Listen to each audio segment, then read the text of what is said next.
Start. नमस्कार दोस्त, हम मनीष राज आपका ऑनलाइन क्लासेज में बहुत बहुत स्वागत करते हैं।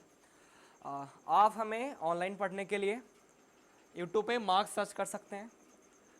फेसबुक पे भी मार्क्स बन करके पेज बना हुआ है, उस पर भी आप पेज को लाइक कर दीजिए। जैसे कि हमने कल बताया था कि आज से मतलब कि ऑनलाइन क्लास स्टार्ट हो रहा है हमारा। जो भी जन हमसे ऑफलाइन पढ़ते थे या जो भी हमें जानते हैं, कृपया हमें सपोर्ट कीजिए। फिर से सुन लीजिए, मार्क्स करके यूट्यूब पे चैनल है, आप यूट्यूब पे जाइए, मार्क्स सर्च कीजिए। उस पर आप 11th एंड 12th के लिए भी तत्काल, बाद में आपका कम्पटेटिव ग्रेजुएशन के लिए भी इस पे वीडियो आते रहेगा।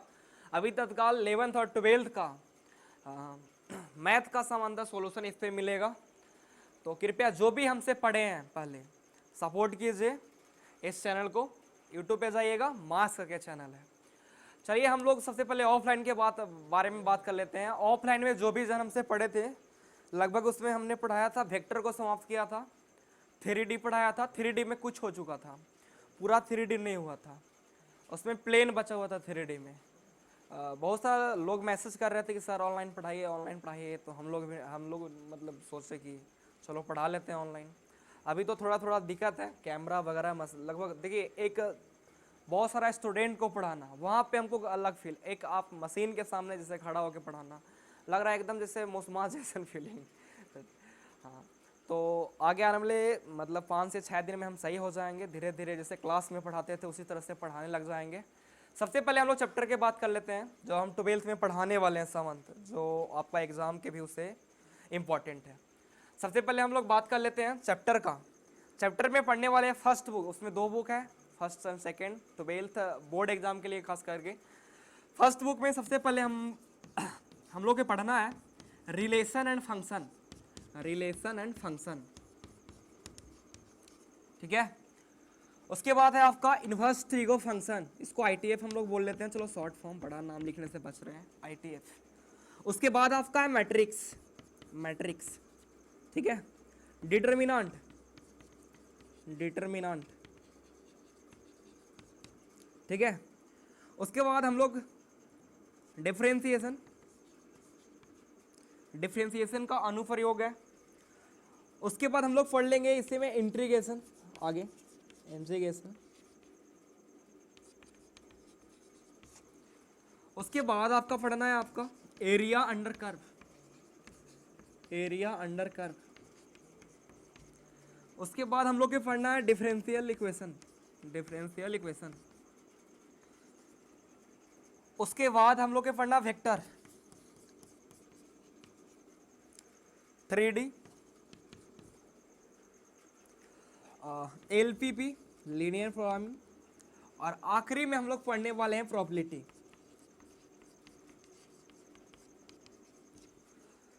सबसे पहले हम ऑफलाइन क्लास के बारे में बात कर लेते हैं। ऑफलाइन में जो भी बच्चा हमसे पढ़ रहे थे, जहाँ भी पढ़ रहे थे, सभी जगह हम एक ही चीज़ पढ़ाए थे, एक वेक्टर को ख़त्म किया था हमने, और 3D का कुछ पार्ट हो चुका था, 3D का भी कुछ पार्ट हो चुका था, ठीक है। अगर ऑफलाइन स्टार्ट होता है तो आप लोग ऐसे भी ऑनलाइन भी आप लोग टोटल चैप्टर पढ़ने को मिलेगा। अभी 12th के बारे में बात करें, कल हम जब शाम को आएंगे तो वहाँ पे 11th का बात करेंगे। आज हम लोग 12th का बात करने वाले हैं। तो हमने पढ़ाया था वहाँ पे वेक्टर 3D, लेकिन काफ़ी लगभग 1-2 महीना हो गया ऑफलाइन वाले लोग को भी, और जो ऑनलाइन अब जुड़ने वाले हैं उसको अगर 3D प्लेन से पढ़ाएंगे तो कुछ समझ में आने वाला है नहीं। तो इसीलिए हम लोग स्टार्ट करने वाले हैं वेक्टर। वेक्टर से हम लोग पढ़ेंगे, वेक्टर को जानेंगे, और आज जो पढ़ने वाले बहुत मज़ा आने वाला है भाई। कोशिश करेंगे बढ़िया समझाने का। अगर समझ में नहीं आए तो वीडियो को पीछे से फिर एक बार करके देखें, ठीक है, पूरा समझ में आने वाला है।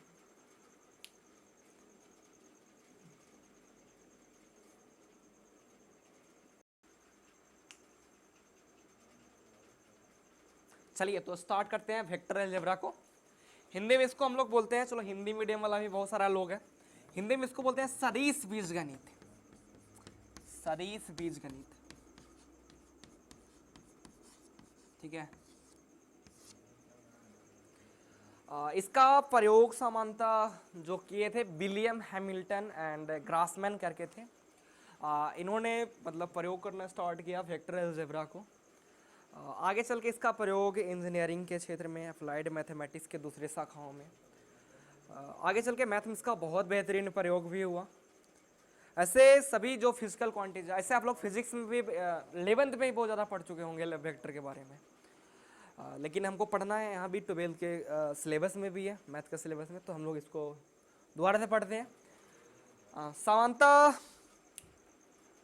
सभी फिजिकल क्वांटिटीज को दो वर्गों में बांटते हैं। पहला है आपका सदिश, सदिश इंग्लिश में इसको बोलते हैं वेक्टर, ठीक है। और दूसरा है आपका अदिश, हिंदी में इसको बोलते हैं स्केलर। सबसे पहले बात करने वाले हम लोग सदिश का। सदिश क्या होता है, ठीक है। वेक्टर क्या होता है, ध्यान से सुनिएगा इसके बारे में।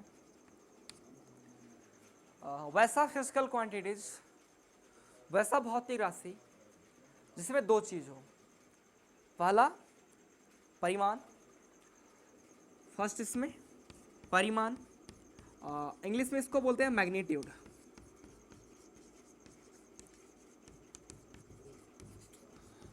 और दूसरा जो होता है दिशा, इंग्लिश में बोलते हैं इसको डायरेक्शन। तो वैसा कोई भी फिजिकल क्वांटिटीज, कोई भी भौतिक राशि जिसमें दो चीज हो, पहला परिमाण, दूसरा दिशा, उसको हम लोग बोलेंगे सदिश। जैसे हम लोग बात कर लेते हैं परिमाण के बारे में। परिमाण क्या होता है, परिमाण मतलब कोई वैल्यू, जैसे 5 ये वैल्यू है, ये परिमाण है। डायरेक्शन समझ रहे हो, नॉर्थ साउथ ईस्ट वेस्ट, उत्तर दक्षिण, मतलब हिंदी में इसको बोलते पूरा पता होगा। तो ये तो डायरेक्शन के बात हो गया, लेफ्ट राइट वगैरह। और डायरेक्शन परिमाण कोई वैल्यू को बतलाता है। तो जिसमें दो चीज़ों परिमाण और दिशा, उसको बोलते हैं हम लोग सदिश। जैसे हम लोग बात करते हैं 5 किलोमीटर पूर्व, हम लोग बात कर रहे हैं 5 किलोमीटर पूर्व। कोई पूछेगा बताओ सदिश है क्या दिश है, तो देखो यहाँ पे 5 किलोमीटर, 5 किलोमीटर किसको बतला रहा है, परिमाण को, एक वैल्यू को बतला रहा है। और पूर्व देखिए डायरेक्शन को बतला रहा है। तो ये जो हुआ सदिश हुआ, क्योंकि इसमें दो चीज़ है, डायरेक्शन भी है, पूर्व जो बात कर रहा है डायरेक्शन भी है, और 5 किलोमीटर परिमाण भी है, सदिश के कैटेगरी में आएगा। हम लोग बात करते हैं बल का, बल ये भी सदिश है। संवेग, संवेग ये भी सदिश है, क्योंकि इसमें डायरेक्शन भी है और मैग्नीट्यूड भी है।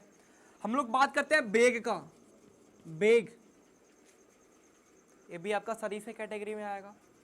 हाँ, तो याद रखिएगा फिर से, वैसा फिजिकल क्वांटिटीज, वैसा भौतिक राशि जिसमें दिशा और परिमाण दोनों हो, सदिश कहलाता है, ठीक है।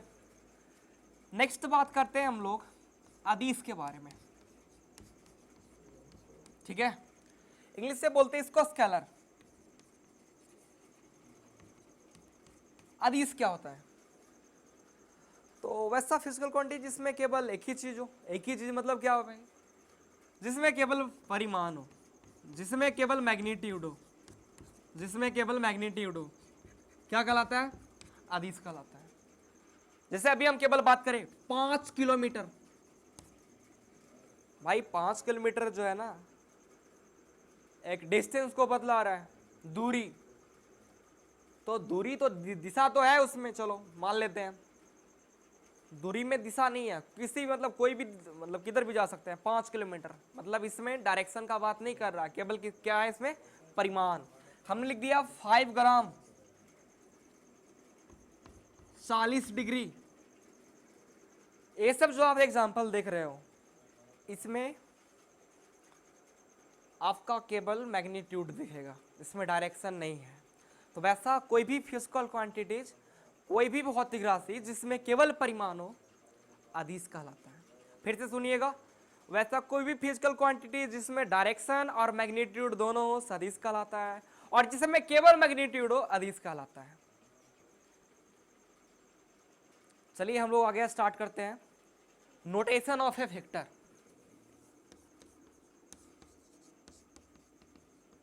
Notation of A vector. देखिए ऐसे वेक्टर को ना सामान्यतः हम लोग बोल्ड फेस टाइप द्वारा मतलब लिखते हैं, लेकिन ये तो प्लेन है। आप कॉपी पे लिखिए तो उसको लिख पाना संभव नहीं है। तो इसको हम लोग दर्शाते कैसे हैं? तो इसको हम लोग इंग्लिश अल्फ़ाबेट के ऊपर, कोई भी इंग्लिश अल्फ़ाबेट के ऊपर, अंग्रेजी वर्णमाला के ऊपर एरो का निशान दे करके हम लोग वेक्टर को सूचित करते हैं। ठीक है, जैसे वेक्टर इस तरह से, इसको पढ़ेंगे हम लोग वेक्टर ए, इसको हम लोग पढ़ेंगे वेक्टर ए, है ना। इंग्लिश अल्फ़ाबेट के ऊपर एरो का निशान लगा दीजिए इस तरह से। दो अल्फ़ाबेट भी हो सकता है, इस तरह से हम लोग वेक्टर को नोट करते हैं, दर्शाते हैं इस तरह से हम लोग वेक्टर को। आगे हम लोग जानेंगे इसी में नेक्स्ट पॉइंट हम लोग जानेंगे रिप्रेजेंट कैसे करते हैं वेक्टर को। देखिए वेक्टर को रिप्रेजेंट किया जाता है एक लाइन सेगमेंट के द्वारा।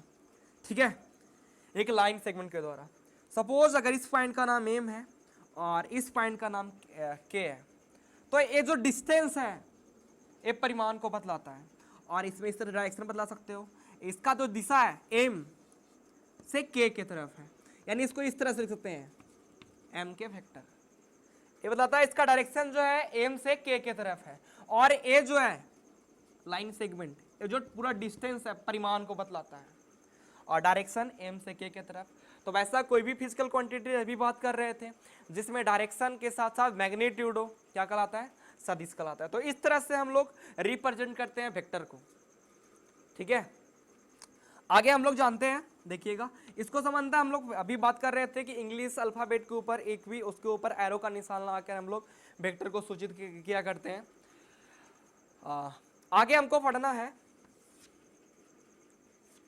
नोटेशन के बारे में। एक अनुमान आप लोग सीखे होंगे किस तरह से हम लोग सदिश को दर्शाते हैं।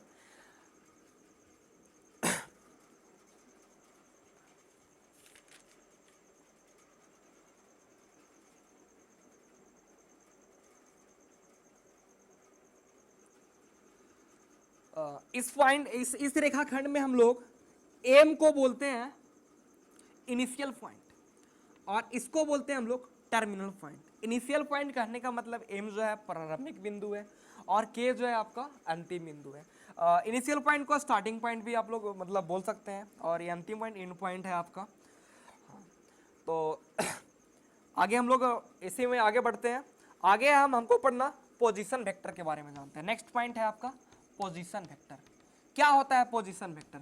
देखिए आप लोग 11th क्लास में थोड़ा सा पढ़े होंगे 3D के बारे में। 3D क्या होता है? देखिए 10th क्लास में पढ़े होंगे एक्स एक्सिस और वाई एक्सिस के बारे में, कि कोई भी प्लेन जो होता है, कोई भी समतल जो होता है, दो अक्ष से मिलकर बना होता है, एक्स अक्ष और वाई अक्ष। और जब भी कोई अगर फिगर की बात करें उसमें हाइट दे दिया जाए, तो वो जो फिगर होते हैं, जैसे चौक के बारे में बात कर लेते हैं, तो ये देखो समतल से इसका फिगर जो है बाहर हो गया, तो ये जो फिगर है ना 3D फिगर है। अगर कोई भी आकृति समतल से बाहर आ जाए तो उसको 3D फिगर बोलेंगे। यानी 3D फिगर मतलब 3 डायमेंशनल, त्रिविमीय, मतलब उसमें अक्षों की संख्या 3 होती है, बोलते हैं एक्स अक्ष, वाई अक्ष और जेड अक्ष। ठीक है, जिससे हम लोग इस बुक के बारे में बात कर लेते हैं। देखिए इसका ये जो समतल है भाई, समतल, जो समतल के बारे में बात कर लेते हैं। इस समतल है जो दो अक्ष से मिलकर बना हो, इसको बोल सकते हो एक्स, इसको बोल सकते हो वाई। तो इस समतल जो कोई भी होता है वो दो अक्ष से मिलकर बना होता है, एक्स अक्ष और वाई अक्ष। लेकिन इसमें देखो जो ऊंचाई है, ये जो ऊंचाई है ये हो गया तीसरा अक्ष, इसको एक्स बोल सकते हो, इसको वाई बोल सकते हो, इसको जेड अक्ष बोल सकते हो।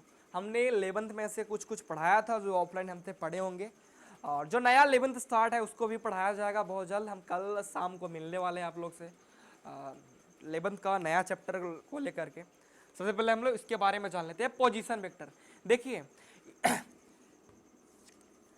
यदि कोई पॉइंट, देखिए अंतरिक्ष में, सपोज यहाँ पे एक पॉइंट है के, ये पॉइंट है आपका ओरिजिन, आपको पता होगा ओरिजिन, ये आपका के। सपोज इसका कोऑर्डिनेट है आपका एक्स, वाई एंड जेड।